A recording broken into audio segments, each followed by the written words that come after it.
Ну все, вот сейчас звук есть, нормально? Да, вот появился. Ну давай начнем. Игорь, давай начнем. Ну смотри, сейчас во многих регионах из-за этого карантина запретили охоту. Ну не во всех, но в большинстве. Карантин распространился на охоту. Поэтому у нас в режиме самоизоляции будет. Об охоте, да. Я знаю, как тебя не просто как отличного стрелка, но и очень хорошего заядлого охотника. Может быть, ты расскажешь нам, когда ты начал охотиться, как происходило накопление твоего опыта, где ты охотишься, из каких ружей, и вообще, как вот стендовая стрельба, она была до охоты или уже, когда ты начал заниматься охотой, ты начал заниматься стендовой стрельбой, и как это тебе помогало? Окей. Я вот посмотрел некоторые вопросы, которые там писали. Было там написано, с таким ружьем, там, наверное, не будет интересен для многих охотников. Ну, конечно же, надо сказать, что с этим ружьем я не всегда охотился. Начинал 20 лет назад. С самого обычного горизонталки нашей. Вылетела. Так, сейчас. Да что ж такое? Ты видишь меня сейчас? Я вижу, тебя все видят. Да. У меня какие-то появились. Сам себя не вижу. Да что ж ты здесь делаешь? Ну, мы тебя все видим, так что начинай, говори. Начинал 20 лет назад, слышь, как ты был. У всех людей, кто начинает охотиться, в детстве я не охотился, с самого раннего не было у меня ни отца там охотника, ни родственников. И мы когда собрались компанией, решили поехать. Ты слышишь меня? Игорь, а у тебя микрофон не работает в телефоне? Да вот работает, наверное, да, что такое?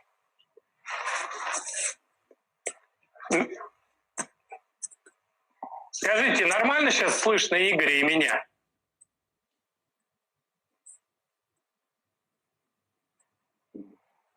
Ну скажи что-нибудь. Да, я слышу хорошо его. Сейчас ничего не боится. Видишь, тихо. Да. Ну вот начинали мы, в общем-то, без опыта, без всякого. Поехали первый раз, как сейчас помню, Безбородова, это за Клином, в охотхозяйство, пятером на утку. Расселись там по шалашам. Утка летала, я так понимаю, немного, но летала. Все стреляли, никто никуда не попал. Один я привез 2 утки. Был очень этим горд, в отличие, что от других что-то попал. И после этого решил, понимая, что надо учиться стрелять, потому что безумное количество промахов на этом первом выезде, я поехал втихаря в Кузьминки на стенд. Ну, это такое альма-матер наше, наверное, всех стрелков. Кузьминки. Тогда это был, по сути дела, единственный стенд. Не было ни лисьей норы еще. Ну, может быть, был спортинг-клуб Москва, но он был такой элитный. И туда как бы начинающие не ездили. И вот я там начал стрелять с этого ИС-43. Разумов мне Саша помогал, Савельев, Гена Галкин. Это такие опытные стрелки, стендовики, с большущим опытом, мастера международного класса. И вот с этим ИС-43 я пострелял буквально месяц-полтора, и оно у меня развалилось. Потом в мастерской мне его как-то там подклепали, я его, помню, за 1000 рублей отдал в магазин на Онежской. И меня это увлекло, очень увлекло. И стендовая стрельба, я понял, что это не только как бы подспорье на охоте, но это и сам очень увлекательный вид спорта. Такой вид, который может дать такое хобби, которым можно совершенствовать всю жизнь. Это как некое искусство такое. Начал много читать. Даже потом могу показать, тут я выложил из библиотечки книги, которые тут пришлось перелопатить. Читать про оружие, про охоту, узнавать. С Тургенева начал, я надеюсь? Зернова начал, конечно. Ну подожди, Зернов это не с Тургенева. Тургенев в школе, да. опыт, багаж накапливался, и пришло понимание, оружие я все время любил, я бывший военный, 21 год отслужил, но гладкоствольное оружие до этого, в общем-то, в руках не держал, а тут пришло понимание его красоты, его изящества, и после ИШ-43, естественно, запросы поднимались, благо материальная составляющая позволяла эти запросы удовлетворять. Появилось у меня ружье практически одновременно. Сначала Меркель 2001 с 2 спусками, вертикалка. Прекрасное ружье, прекрасного вида, изящное, управляемое, легкое, с хорошим боем. Потом я познакомился на ЦКИБе с замом директора ЦКИБа Митроновым, так как-то получилось, и по его рекомендации приобрел охотничье тоже МЦ-108. Мне его сделали там с гравировкой, я попросил английскую букетную, я начал уже разбираться с таким резным металлическим затыльником, то есть вообще было не ружье-конфета. Да ты гурман вообще. Да, эти ружья у меня были с 2 спусками, и вот с этими 2 спусками я из них начал, в общем-то, стрелять на стенде. И стрелял, достаточно, наверное, 2 года, наверное, стрелял. 3, может быть. Даже вот я поднял записи, посмотрел, настрелял я. С МЦ-108 я больше, конечно, стрелял. Меркель потом продал. Настрелял где-то под, наверное, 35-40 тысяч. То есть достаточно большой.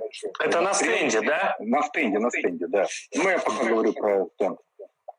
После этого уже появилось ружье в 2005 году «Пираты», потом в 2010 году «Перуджини Везини», это стендовые ружья, а охотничьи мои ружья приобрел в 2005 году Бинелли Рафаэлло Делюкс. Выбирал его по красоте дерева, по тоже изяществу, внешнему виду. И читая, знал, что Бинелли, в общем-то, настолько гармоничное ружье, настолько простое и в то же время гениальное по своей механике. Мне оно почему-то больше понравилось, чем газоотводные береты, и я приобрел Бинелли. А можно сразу вопросик, а с МЦ-108 удалось поохотиться? Да, я охотился с МЦ-108. Охоты, я не знаю даже с чего тут начать, в какую сторону уйти, в стендовые стрельбы или охоты. Нет, лучше в охоты. Сколько раз в году ты в среднем охотишься? Как проходят охоты? Да, то есть начинали мы с подмосковных таких хозяйств, Безбородова за Клином, там в Шатуру ездили. А потом, в общем-то, познакомившись там с людьми, они меня вывели на Маныч, это в Ростовской области, туда ближе к Калмыкии, 1300 километров от Москвы. Астрахань, это дельта Волги, это еще 1500 километров. И туда мы, понятно, уже ездим не на день, не на 2, а это такая уже мини-экспедиция, когда мы, в общем-то, осенью ездим по 2-3 раза, по неделю, по 10 дней. Позволяет работа, позволяет обстановка выбираться в такие вот. То есть 3 раза по неделе, фактически 3 недели, правильно? Фактически 3 недели. Какие 20, месяца 20 это? лет. Это сентябрь недельный, октябрь, и самое любимое, это, конечно, ноябрьская охота. Иногда мы даже захватывали астраханскую охоту в декабре в самом начале. Сдвигали. Я очень люблю эти позднеосенние охоты по гусю. Ты знаешь, во-первых, утка совершенно другая. Она такая крепкая, она падает в воду, с нее потом эти капли скатываются. Это просто, как на картинке. Жирная? Жирная, ты знаешь, ты берешь у меня сюда. Да, там слой больше, чем палец жира под кожей. И когда ее очищенную приводишь, он как кусок масла в целлофановом пакете, желтая. Сентябрьская утка, она, конечно, не такая. Мы едем в сентябре только потому на открытие, что сбить эту накопившуюся охоту, желание пострелять по птице в лед, потому что этот симбиоз стендовой стрельбы и охоты, он уже не разрывен. И хочется те навыки, которые в стендовой стрельбе ты приобретаешь, прикладывать именно для охоты. То есть с чего это и начиналось, собственно говоря. А какая утка там в основном у вас, Игорь? Какая утка? Эти экспедиции стреляем очень много, потому что Астрахань позволяет это делать. В Астрахани серое, очень большое количество, ну, кряква, естественно, чирок и бывает возможность, вот там на фотографиях, я не знаю, ты выкладывал, вроде бы было, мы попадали несколько раз на огорей. Это тоже такая была мечта, утка-угорь, такая оранжевая, большая. Да-да-да, есть да. фотография там, да. Да, великолепная охота, такая интересная стрельба по ним, по этим огорям. Егерь нас научил такой вещи, что стреляешь пару огорей, после этого на тростинку камышовую подсаживаешь так на такую рогульку их, на мели, прямо в воду, делаешь из них чучело, подрезают крылья тоже такими, ну, камышинками, и она сидит как живая. И угори, они ведутся просто великолепно на эти как бы вещи. Ну, замечательная охота получается. Астрахань, она еще чем интересна. Мы любим эту охоту, потому что и на Маныче то же самое. Осенняя охота на утку, она иногда перемежается с охотой на гуся. То есть услышал где-то крик, манком подманили, тут же стрельба по утке прекращается. Ждем налета, и вот этот налет, это кто стрелял гусей, знает адреналин, колотящееся сердце. Ну, то есть это на фоне, опять же, на озере, вы как бы специально там в полях ничего не делаете? Осенью нет. Весной мы ездим в Белоруссию, вот в этом году, к сожалению, не получилось в связи с этими нашими вирусными событиями. Ездим мы в Бешенковиче, там у нас компания, мы ездим в основном последние годы с Витей Худобиным, его, наверное, многие знают, отличный стендовый стрелок, уже охотник, великолепно умеет охотиться, знает все, и у нас такой же коллектив, небольшой, но очень спаянный. Мы даже уже в лодке стреляем, когда вдвоем. У нас даже роли распределены. Если одиночка, то стреляем по очереди, чтобы не мешать друг другу. Если налетает пара, то один стреляет левую, второй правую. Этим, конечно, повышается, в общем-то, результативность. И каждый уже не кричит «я попал, я попал». То есть там каждый стреляет свое. И, в общем-то, не сразу это удалось. Но мы отработали где-то, наверное, за пару выездов. И сейчас у нас, в общем-то, это идет практически на автомате. И вот осенние вот эти охоты, они чем, еще раз повторюсь, интересны, что иногда появляется гусь. Охота по утке тут же заканчивается. Раньше я как бы ездил в лодку с одним ружьем, перезаряжались, там пятерку выкидываешь, кидаешь единицу или там 0. Но сейчас беру 2 ружья. Одно стоит с единицей в носу лодки на появление гуся, чтобы просто не заморачиваться, откладываешь, берешь в руки другое и уже поджидаешь, ждешь на выстрел. Причем вот так за такие осенние выезды, за 2-3 выезда мы вот с Виктором стреляем порядка где-то 300 птиц. Мы вот так вот в среднем у нас получается. Многие скажут, куда столько много. Но ничего не пропадает. Ничего не пропадает. Да, потому что все раздается друзьям. У меня коллектив есть на работе, который тоже с удовольствием... Я привожу это все чищенное, чистим там, все это на месте. Нам помогают, понятно. Привожу все это, потому что привезти нечищенную утку и другу — это потерять друга, говорим, да, в городскую квартиру. Поэтому привозим чищенных. Поэтому все эти утки уходят по назначению, так что в этом проблем нет. Ну, Игорь, можно сразу вопрос? Скажи, вот какой, если бы сейчас человек хотел бы выбрать себе ружье для охоты на утку, для охоты на гуся, не из топ там дорогих, просто из нормальных, что бы ты ему посоветовал из ружья? Какие характеристики, какие, не марки даже, а характеристики, вес, длина, какие чоковые сужения там? Опять же, если из недорогих, в общем-то, я не имел такого опыта длительного стрельбы в наших ружей. Стрелял из МЦ-21, из МР-153. Они вполне нормальные, кондовые, в общем-то, и отличаются от импортных. Так же, наверное, как наши «Жигули» от какой-то там, в общем-то, иномарки, даже пусть и не сильно дорогой. Пример тоже отличие. Поэтому стрелять можно и из них тоже. и результативно, и нормально. Но если есть возможность порадовать чем-то себя там как бы более лучше, ну, я остановил свой выбор на Бинелли в свое время. Мне показалось, что за ним проще ухаживать, с этим газоотводом, как бы мне как-то, ну, опять же, это на любителя.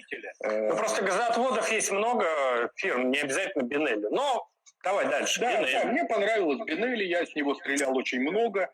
Вес, длина ствола, что ты вот посоветуешь? По крайней мере, я не сторонник длинных стволов на охоте. И мой опыт показывает, что это даже где-то вредно.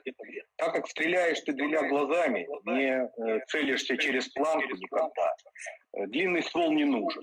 Это не дает никакого прироста ни в скорости на практике, но мешает повороточности, развороточности и быстроте стрельбы.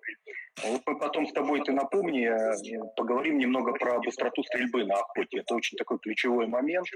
Обязательно поговорим. Чем, да, вот напомнишь, что мы остановимся. Ну, то есть ты рекомендуешь ствол, ну, не больше 71, да? У меня 70. Все стволы 71. Вот сейчас я взял Бинелли, продал то Делюкс, продал, потому что, ну, все-таки его как-то, его деревом было на гусиных охотах, на пашне класть, все время надо какую-то тряпочку подложить, как-то жалко. Я взял Бинелли Кама, камуфлированные. То есть лучше всего пластик, да? Да, взял в пластике его, со стволом тоже 71. Ну, в общем-то, считаю, что еще много с ним не охотился, с этим пластиком. Брал у товарища просто такое ружье в виде худобина. Пострелял, посмотрел, оно действительно, ну, как бы... Игорь, сразу вопрос к тебе. Вот патронник 70, 76, 89. Смысл есть или 70-е только? Вот у меня все патронники на всех ружьях, которых у меня немало. У меня, кроме Бинелли, ну, потому что там просто невозможно 70-й заказать, там 76-й изначально. У меня везде 70-й патронник. Ну, в принципе, ты на Бинелли 76-ми патронами когда-нибудь стрелял? Ну, ты столько 70. Я стрелял, этот опыт имею, понял, что никакой необходимости в этом нет. Это даже вредно для стрельбы, особенно стрельбы дуплетов, стрельбы триплетов, там вот по уткам. Это получается иногда. Те, кто говорят, что там стреляют по 4, по 5 уток, это, ну, на мой взгляд, мягко говоря, лукавство. Я могу сказать, что сделать триплет по уткам, ну, в общем-то, это дорогого стоит. Ну, причем триплет, я считаю, 3 выстрела, 3 падения утки, там, как бы, без добиваний, вот такой, как бы, триплет. Или даже дуплет, это шикарная, как бы, стрельба. Не видел я, чтобы стреляли по 4, по 5.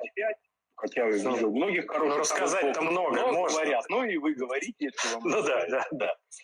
Вот.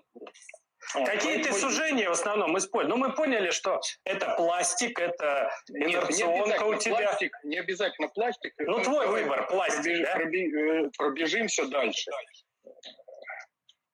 Но тяга к красивому меня никогда не оставляла, поэтому есть у меня вот такой Браунинг Автопятый, это такая легендарная машинка. Ему 50 лет. Но ты его выводишь на охоту? Да, я его вывожу на охоту, стреляю в идеальном он состоянии. Вот я всю жизнь его хотел купить. Я думал, ты хочешь сейчас его всю жизнь продать. Ничего продавать не собираюсь. Это я показываю просто то, что есть. И вот в прошлом году я купил, давняя была мечта, это Козми, он 89-го года, это еще отец Рудольфа делал его, то настоящее, одно из первых таких Козми, которые вот, ну, такое как бы старинное еще. Игорь, скажи, пожалуйста, ну если сравнить вот по стрельбе на охоте, вот Косми, Автопятый и Бинелли, что тебе больше нравится? Ну вот, да, сейчас расскажу. Есть разница, и причем она ощущается. И, я когда стрелял в Бинелли легкое, оно весит 300. И я вот заметил, что когда я стреляю с Бинелли, я все время на утку, чтобы стрельба была результативной, это я из опыта просто говорю, больших лет охоты, я все время вскидываюсь заведомо вперед, где-то на корпус иногда утки, в зависимости от скорости, от угла, там, полета. Ну, если брать там поперечные, то, наверное, где-то даже и 2, и 3 корпуса иногда. И тогда стрельба как бы более результативная. Но Бинелли резкое ружье, у меня было то 18,3 диаметра, это вот на Кама 18,4, но тоже нормально. Но Косме, вот я стрелял просто один сезон, прошлый только из него, я купил его в том году, стрелял до этого, брал у товарища, почему как бы мне и хотелось, я заметил такую вещь, что из Косме у меня почему-то меньше подранков. То есть тех подранков, которые надо добивать на воде. Так как мы стреляем с лодки, лодка загоняется, ну какой способ охоты? Лодка загоняется в колки, это в Астрахани так называется, такие острова камышей, маскируется заломом, там веревкой притягивается камыш, и на воде все это дело, выкидываются чучела. На Маныче это такие заранее подготовленные хисты. Хист это тоже такое сооружение из камыша, куда лодка загоняется. Они просто уже заранее подготовлены. Там камыш более редкий, поэтому надо заранее это немножко сделать. А в Астрахани можно просто, там камыш с 5-метровой высоты можно найти где угодно встать. Там с этим проще. И вот я что заметил, что особенно вот это в Астрахани как бы заметно, там стрельба подальше, потому что утка, она к этим колкам, подлетает. Ну, между ними, короче, летит. Да, она летит между ними, и к ним меньше, чем на 35-40 метров практически никогда не подлетает. Она пуганая. И там выстрелы все в основном дальние. В отличие от Маныча, где поближе немножко там стрельба идет. Вот Астрахани там и интересно, что выстрелы дальние. Но вот из Косме получалось меньше подранков. Почему? Я сначала думал, такие простые какие-то вещи, может, резкость боя, там какая-то чудесная Бёллер сталь. Но это все, знаешь, разговоры такие лирические. И я пришел все-таки к выводу, что почему лучше получается в Косме. Я лучше, наверное, им ловлю центросыпи, потому что Косме, оно тяжелее, оно 3700 и весит практически как стендовое наше ружье, из которого... Ну вот поэтому спортсмены тяготеют к 4 килограммам. Да, там суть-то в чем, что в Косме нет необходимости заранее вскидываться вперед цели. Ты можешь скинуться в нее даже чуть сзади, и вот эта инерция стволов тяжелого ружья лучше дает центросыпи. И из-за этого даже жена потом, когда я привез этих уток, она говорит, что ты вот последний раз привез, они у тебя прямо шиты там по 10-15 дырок, такого раньше как-то не было. И вот это как бы натолкнуло на мысль, что центр ловится лучше тяжелым ружьем. Почему ловится он лучше? Я тоже это могу объяснить. Это вот так плавно мы перейдем к быстроте стрельбе на охоте. Ведь в чем как бы сам, я не знаю, вот идеальный план выстрела на охоте. Выстрел должен быть очень быстрым. То есть вскидка, приклад в плече и практически сразу выстрел. Чем грешат новички, которые приходят на стенд, участвовать даже начинают в каких-то соревнованиях. Вот он увидел мишень, она пролетела там треть дистанции, он начинает вскидываться, прикладывается к ней, тащит ее долго. И где-то там на падении стреляет, даже разбивает. Это идет мишень в зачет, естественно, до очки. Там человек попадает 80, 85 из 100 и считает, что он неплохо стреляет, но потом, приходя с такой техникой на охоте, он попасть не может никуда. Я говорю это просто из собственного опыта, я все это прошел. Игорь, а попробуй наушники отключить без наушников. Люди говорят, эхо сильное. Можешь наушники выключить? А наушники отключены сейчас? Уложу их в эту. Вот, уложи их в твою баночку, да, чтобы они совсем отключились. И давай попробуем так, без наушников. Давай. Давай. Так нормально? Да, нормально. На чем остановились? На чем мы остановились, Да, я про наушники там читал. Быстроте стрельбы. Так вот, когда начинающий охотник приходит на стенд, чтобы улучшить стрельбу, он часто грешит тем, что ему просто надо попасть. Не говоря о том, что попадание должно быть правильным для охоты. Что значит правильное попадание для охоты? Это достаточно быстрый выстрел, и мишень должна пытаться ее разбить там, после первой-третьей дистанции. Ну, в крайнем случае, до середины. Никаких затяжек, протяжек не может быть. Почему это важно? Утка, вот я всегда говорю, что стрельба уток, вот даже не гусей, именно уток, она подчас, особенно какой-нибудь черники вот в Астрахани, с сумасшедшей скоростью, с сумасшедшими пируэтами, виражами, она гораздо сложнее стрельбы мишени. Я потом могу объяснить, почему. И вот, когда ты стоишь неподвижно в своем этом заломе из камыша, утка, в принципе, тебя не видит и летит по прямой. Ты в голове создаешь себе образ выстрела. Как ты будешь стрелять? Ну вот она летит там поперечной. Ну, понятно. У тебя есть образ выстрела, как на стенде ТПВ. Или она там летит получетвертная какая-то. Вот так я буду стрелять. Ты создаешь, визуализируешь. Ну, это все в доли секунды, естественно, я так долго рассказываю. И после этого ты воплощаешь этот план. Но когда ты вскидываешься, птица моментально это замечает. И моментально меняет траекторию движения. В голове у тебя остается тот план, который ты создал, а траектория птицы уже другая. И тут эта доля секунды, которая необходима мозгу, чтобы переосмыслить и дать тебе другой план, утка уже от 40 метров там, на 55, и выстрел уже там будет в никуда. Поэтому очень важен быстрый выстрел, никаких длинных поводок. То есть мгновенное вставление в плечо, движение, непрерывное нажатие в непрерывном движении, визуализация зрения только на птице, на клюве ее. Вот прямо на клюве. И когда, в общем-то, центр особи приходится где-то на грудь, на шею, утка падает, закинув голову там за спину, это чисто битая, можно даже не смотреть, она будет там лежать, переводить взгляд на другую цель и стрелять по другой. Только так можно получить дуплет, потому что если ты выстрелишь по одной и будешь смотреть, куда она там падает, то даже дуплет сложно сделать. А весь смысл охоты — это сделать красивый выстрел, для меня. А красивый дуплет получается всегда очень радует. Иногда получается триплет. Это не часто, но за выезд там несколько раз получается. И это очень радостно. И это, в общем-то, показывает, что там ты не зря тренируешься, стреляешь 20 лет. То есть даже если ты скидываешься вперед и стреляешь в упреждение, ты смотришь на клюв. Да.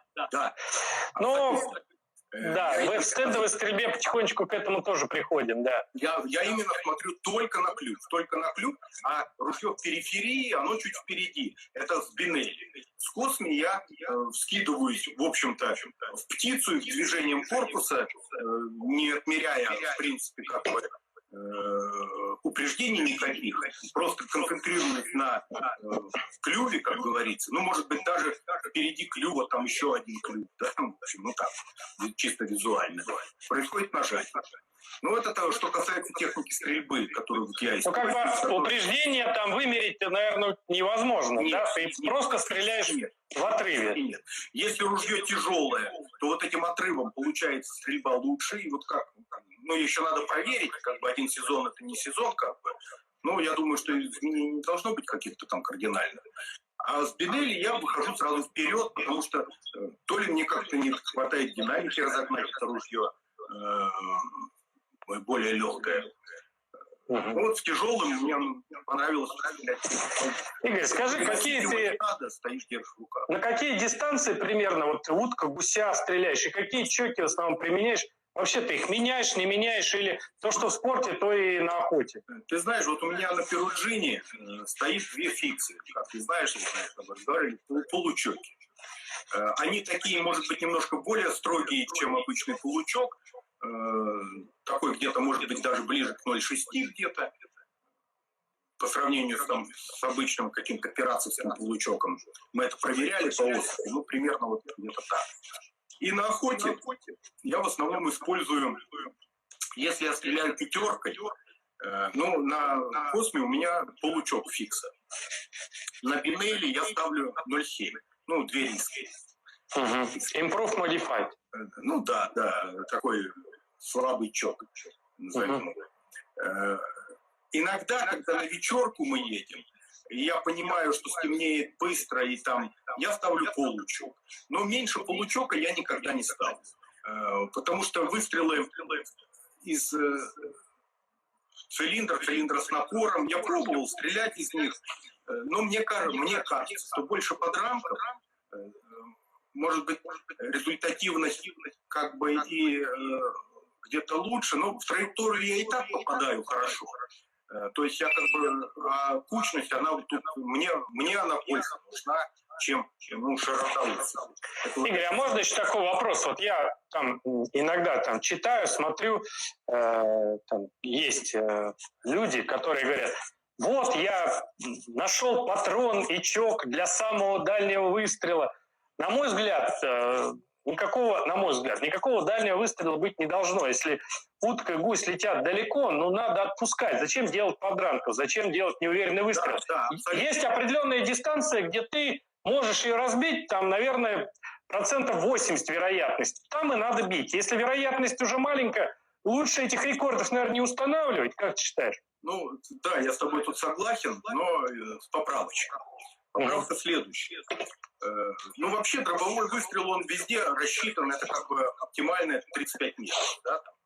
Но если ты стрелять умеешь чуть лучше, то можно пробовать стрелять чуть дальше, там до 50 метров. Стрелять дальше 50 метров, я считаю, что это, в принципе, мы же о чем говорим? Мы говорим о стабильном выстреле или случайном. Случайный выстрел, у меня о стабильном, случайные выстрелы, и мы потом даже мерили дальномером, там утка падала за 60, за 65 метров.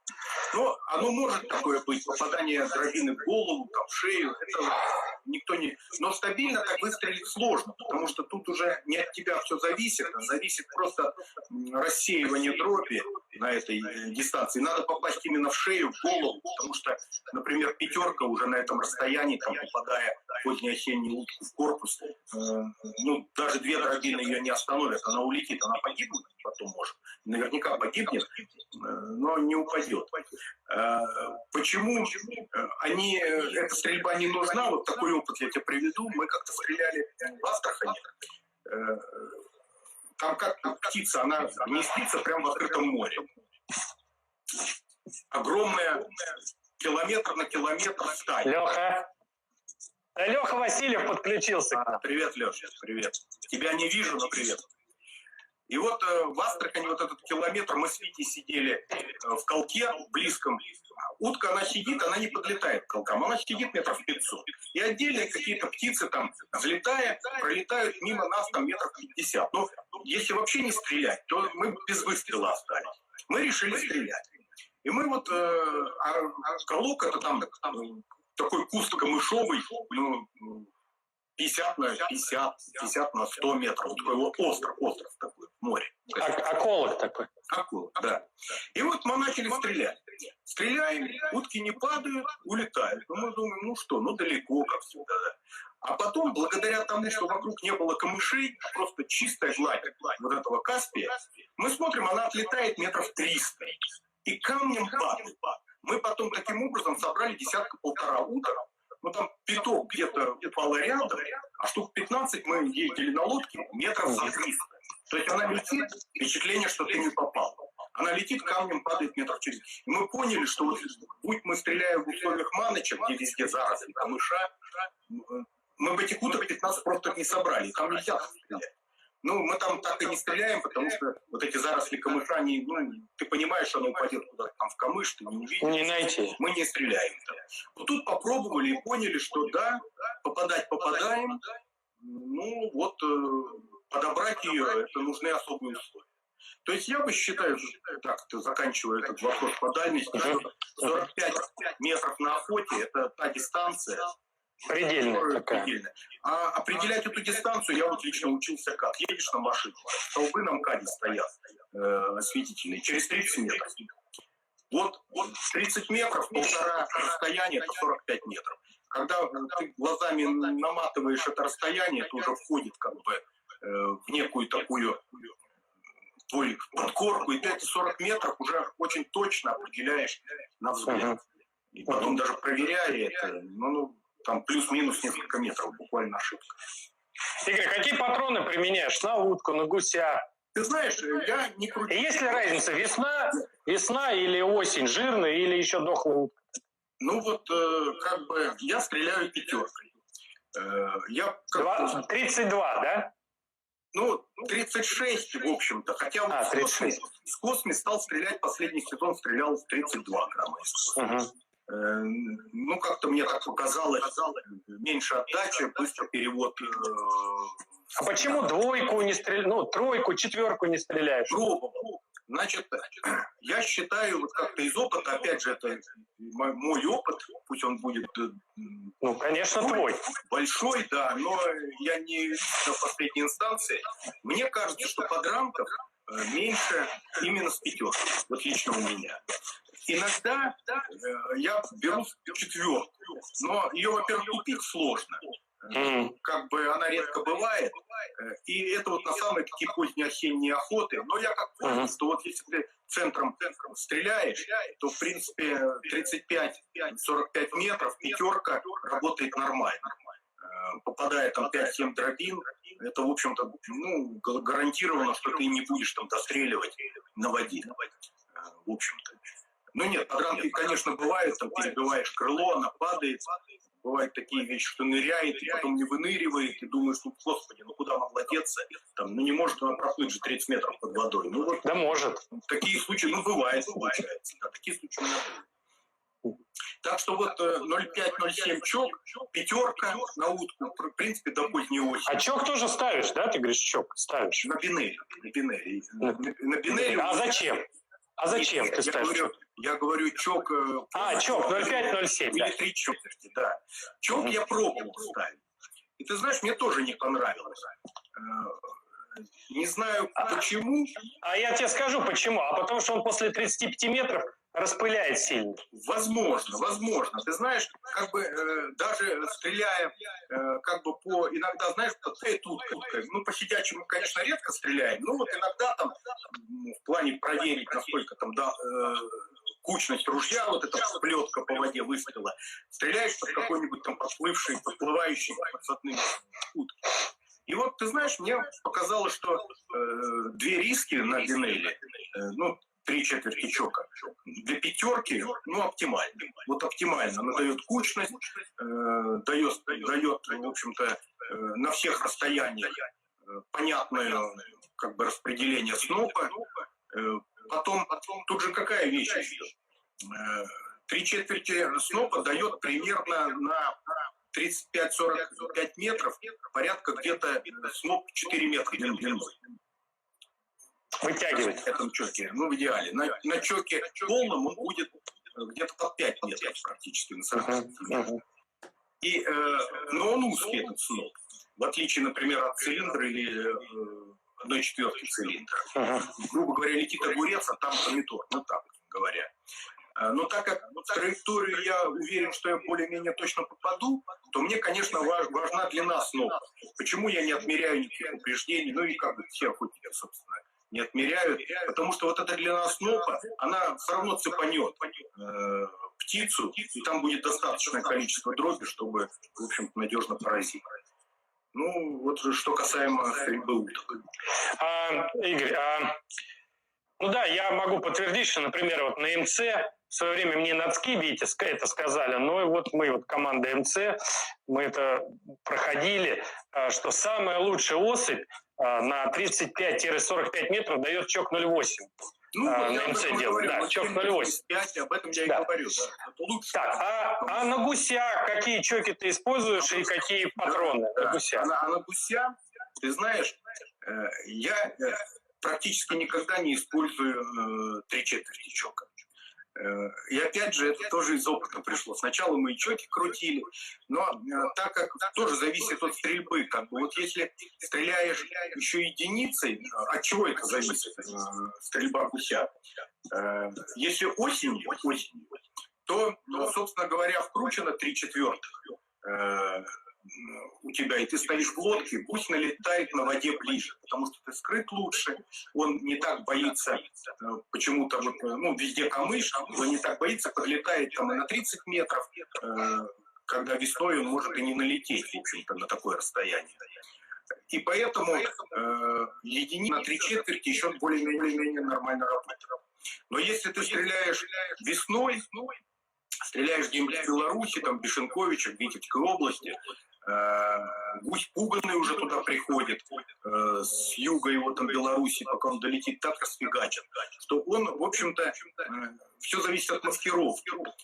Если маскировка как-то подводит, а иногда, ну, бывают такие случаи, что хоп как-то вырыли неудобно. Или вот мы брали, например, эти зеркальные скоротки стреляли, было яркое солнце, и вот если в пасмурную погоду они идеально работают, зеркальные скоротки, то в солнечную они дают, наверное, какие-то блики, пусть ближе 50 метров просто не подлетал.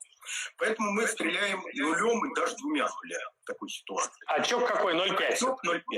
Потому что 0,5. все-таки, чтобы он не мялся в чоке, крупная дробь, она... 0,5. Ну, чем больше дробь, тем шире сужение, да. 0,5 он даст лучшую кучность на 50 метрах, чем полный чок с крупной дробью. Это вот, ну, это вот как бы, кто бы ни спорил, это так. То есть вот больше будет дробин в каком-то, грубо говоря, 75-сантиметровом круге, вот этом нашем, на котором мы проверяем. Так. Ну да. Да, то есть вот это вот из опыта так. Игорь, тогда еще можно два тебе наводящих вопроса. Ну вот эта тема с согласованностью дроби, что каким-то каналом ствола чоком подходит четная или нечетная ерунда? Ты знаешь, на мой взгляд, да. Я как бы, опять же, высказываю только свое мнение. Мне кажется, что в данной ситуации, когда мы все стреляем контейнером, это нивелируется все. То есть это не играет никакой роли. Ну, не знаю, возможно, это играет роль, если ты стреляешь картечью. Пусть даже не кабанником. Большой, да, ну большой, ближе к кабаннику, наверх. 6,2 там. Ну, это да. возможно. Я, может, И то надо проверять. Картечью не стрелял столько много, чтобы так утверждать. Но возможно, что это в какой-то мере может какую-то роль играть, и там надо подбирать. У кого-то картечь летит 6,2, у кого-то 7,6, там 8,5, там, ну вот. Мне так кажется. А вот для мелкой дроби, ну, которая, я считаю... Ну да, не имеет значения. До пятерки. Ну, еще тогда вопрос, Игорь. Ну вот вопрос следующий. Что ты предпочитаешь все-таки, фиксы или чоки? И если чоки, ты пробовал вот эти всякие там внешние, с дырочками, всякие эти новобонные чоки? Или у тебя стандартные внутренние и все? Или фиксы ты предпочитаешь? Вот у меня 3 полуавтомата. Браунинг автопятый, получок фикса. Космос, получок фикса. Стволы у обоих по 70. У Космос 68 ствол. У Браунинга автопятого 70. У Бинелли 71, но там сменные чоки. Я пробовал в Бинелли, ну и на Делюксе у меня был 71 ствол, и на Камо тоже 71 ствол. Я пробовал и выносные, и спортированные. Ну, я разницы как-то не увидел никакой и понял, что вот этот родной чок, который у меня есть в комплекте, он вполне отлично работает. Главное, стрелять уметь. Я не перестал этим заморачиваться. И вот пользуюсь только двумя чоками, 0,5 и 0,7. И, собственно говоря, ну, не вижу того, чтобы изменение чока мне дало бы в качестве стрельбы. А патроны какой фирмы ты предпочитаешь? Охотничьи? Знаешь, Фетр неплохая фирма. Я не говорю, что это единственное. Вот как бы последний год, раньше я стрелял азотом 36 грамм охотничьей пятеркой. Но азот неплохой патрон. Неплохой патрон, главпатрон охотничий. Фетр очень хороший патрон вот качетори. Я сейчас не знаю, он есть или нет, он 32 грамма. Фетр чем хорош, на мой взгляд, у него самая твердая дробь. Для охоты это, в общем-то, имеет большое значение. Там, наверное, сурьмы 5-7%. И даже когда плоскогубцами пробуешь, видно, что она тверже просто по сжатию. Ну что это дает? Это дает проникающую способность и, в общем-то, та резкость боя, которая нужна для птицы, ну это лучше. Вот качетори я рекомендую, неплохой патрон фетровский. Ну, наверное, надо тебе попробовать новую линейку этих азота, всякие Сибирь, там они новую совсем линейку. Ну, возможно, дело все в том, что мы в свое время с Витей купили сразу, ну, цена была хорошая, с завода, там с Олегом еще Субботиным договорились, мы купили там по 5000 себе пятерки, там у Вити в доме лежит в гараже, отапливаем. Поэтому пока уже подходит, практически расстреляли. Ну и вот потом будем пробовать что-то еще. Брал я импортными патронами, много стрелял. Ну а что, RC4, BP, что, чем? Фиоки? RC неплохой патрон. Рио, ну вот этот испанский, тоже неплохой. Ну, в общем-то, даже как-то помню, покупали, евро штука стоил динамит Нобель. Он такой красивый, знаешь, как конфета, весь в медалях, черный, с большой юбкой там, высокой очень. Но цена, конечно, для него совершенно негуманная. Но так, для разнообразия, знаешь, для красоты. Тоже хороший патрон, 36 градусов. Игорь, скажи тогда еще такой вопрос, вот интересует многих. Перед тем, как ехать на охоту, чтобы подготовиться к охоте, именно к охотничьей стрельбе, немножко отличающейся от спортивной, ты какие-то особенные тренировки проводишь на стенде? Ну, в общем-то, я считаю, что, ну, так как таковых тренировок я, конечно, сейчас уже не провожу, но могу порекомендовать вот людям, которые пришли в стрельбу недавно и хотят получше стрелять на охоте, некоторые такие вот фишечки для тренировки. Там, ну, сколько человек там раз 5 съездит на стенд перед охотой, будет прекрасно.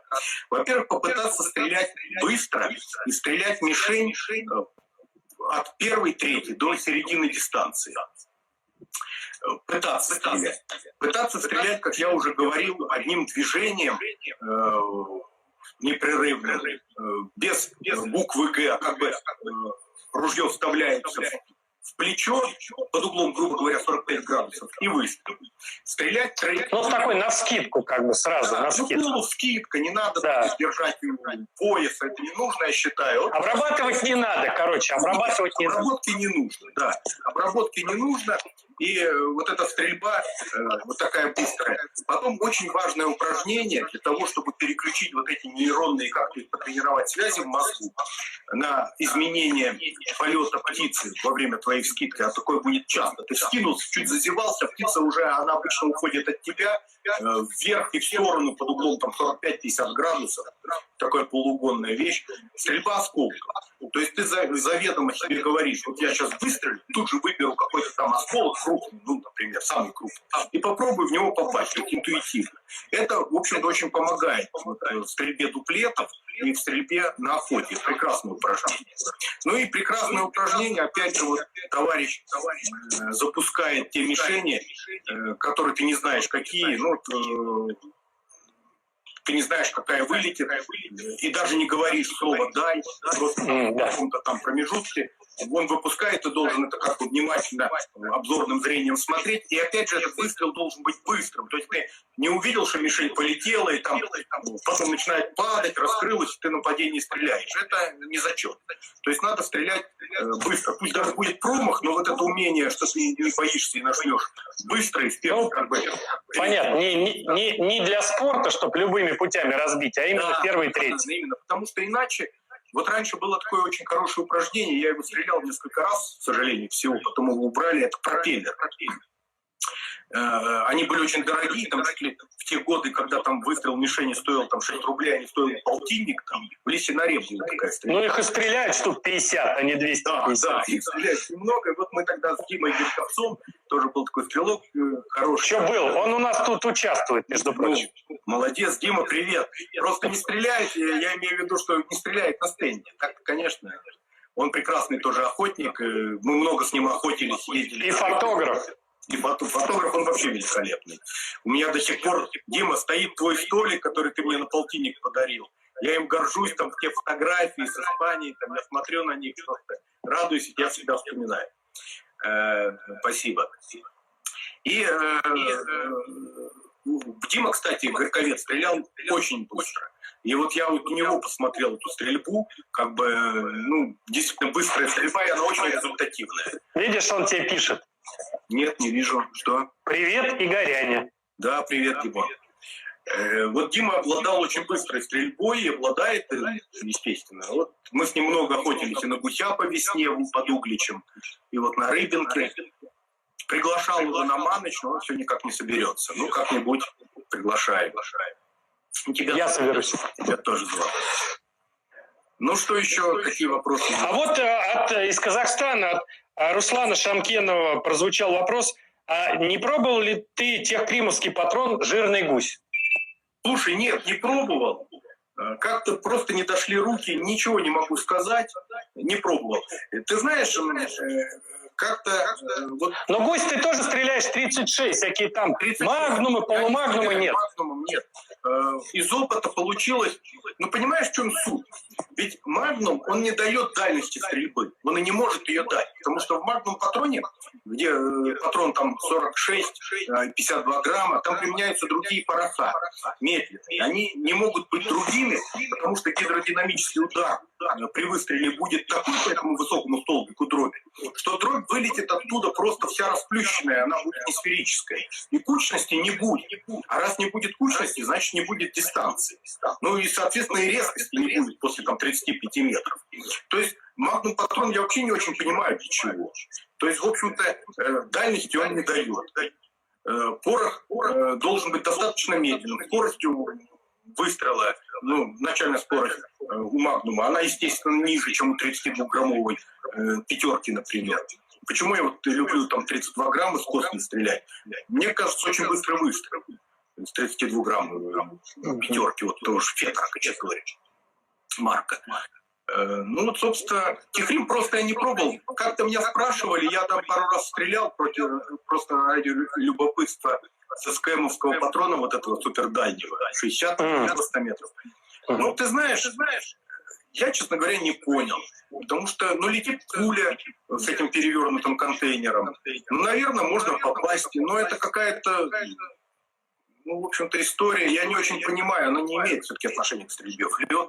Это некая такая замануха, может быть, вот знаешь, как эти насадки супер-гусь по 90 сантиметров, которые крутятся там в виде чока. Я даже в Кузьминках брал у товарища там какого-то, ну, не моего знакомого, который стрелял, говорит, дай попробовать, что это.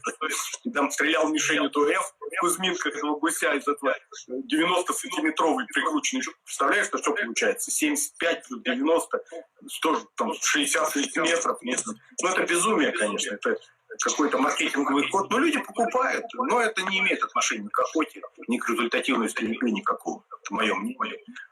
Да, я думаю, любого здравомыслящего человека. То есть, в общем-то, подводя итог вот по дальности, это 35-45 метров для стрельбы на охоту. Пятерка по утке вполне достаточно. Ну, можно четверку на позднеосеннюю утку. Но тройка, ну, не знаю, как-то я иногда заряжал тройку, чтобы не перезаряжаться, если гусь налетит. Но, опять же, если гусь будет метров на 40 и серый, то, собственно, тройки может и не хватить как-то. Поэтому в последнее время я перешел на то, что, благо, полуавтоматов много, беру в лодку 2 ружья просто. И уже не парюсь даже с перезаряжать. Ну, что ж, я думаю, что сегодня у нас прошла хорошая беседа, тайминг, то есть подходит к концу. У нас еще несколько минут, если есть пару вопросов, ребят, задавайте. Так мы обсудили. Вот был вопрос, сказать, какой техникой в основном стреляет Игорь, но выложил. Техника отрыва от птицы, скидка вперед отход, либо скидка в утку отход. Да. Что-то не вижу, хочу книги показать тут. Ну покажи. Ну, вот. Ну не видно, что это за книги, конечно. Да, ну тут их много, как бы, вот они тут стоят. Это охотничий как-то встал из этого. Если, ну, как бы интересно, народ был поспрашивал. В свое время, как бы, я читал это за поем, развивался в этом вопросе, там, по оружию. Сейчас в этом много понимаю, разбираюсь. Ну, и понятно, что и 20-летний опыт никуда не деть. Ну, и было куча перечитано всего, и от корки до корки. Тогда было это интересно. Ладно, Игорь, что ж, большое спасибо. У тебя огромный опыт. Нам очень понравилось сегодняшнее интервью. Я думаю, что мы еще одно проведем уже специализированно по подготовке и стрельбе на гуся через некоторое время. Да, а всем хочу сказать, что... По гусю стрельба совершенно другая, в общем-то. Но это мы отдельно обсудим, да, отдельно. И еще порекомендую охотникам стрелять, находить на стенде мишени, которые перелетают через голову, и учиться их стрелять. Это особая Ну, кстати, да, У нас одно из упражнений для работы дома с оружием как раз будет это стрельба перелетных через голову мишени. Будет Надо интересно. запомнить всем, что если ты видишь в этот момент мишень, тарелку, то ты в нее уже не попадешь. Ее надо закрывать смело ружьем, и когда ты ее перестаешь видеть, не останавливая ружье, стрелять, и тогда утка и тарелка будут биты центром. Хорошо, значит, я благодарю Игоря, значит, анонсирую, что в четверг у нас в прямом эфире будет Джимми Вакрушев, это Крым, Белогорск, стенд «Холодная гора». Джим удивительный охотник, он сам там охотовед, у него образование такое, он много охотится, и он нам